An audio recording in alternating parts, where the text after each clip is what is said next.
a baby is not struggling with rolling over.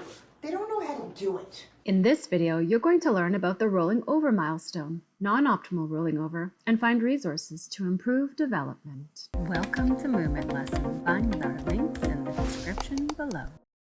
Right? So when you're working with your child and you're working on rolling over, first of all, your touch has to get into their system. Meaning when your child and you're working with them in such a way that they get to a point where they go, whoa, I'm going to fall down. I'm going to face plant. I don't want to do that. So when you're trying to push, and you're going, come on.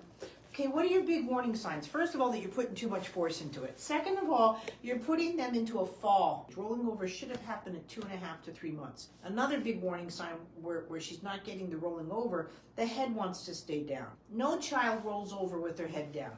They roll over like this. They go to reach for something because in this position, then they're on their bellies and it works for them. In this position, I face plant. Or that's when you say, come on, get your arm out. No, they didn't roll over right and now they're stuck. And so here, then they start doing the butt. And that's also too where you tell me, again, another warning sign, my baby can roll from their back to their belly, not from their belly to their back.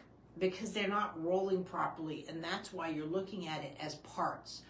And so again, so you're seeing this, a baby's here, they'll use a lot of head work to pull themselves over. Again, it's a fall, and that's where you know your child's in trouble.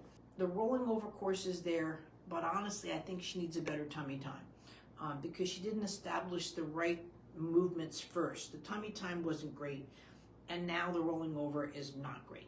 I would like to see a couple of more videos to make sure the back arching isn't something possibly medical, reflux, laryngomalacia. There's other things that can happen where a baby wants to hold their head back. The Fast Start program would be great because then you can go back and do the tummy time and you can go get right into the rolling over and start getting her on track. And that's where you need to work. Thanks. To learn more about optimal development, find our links below.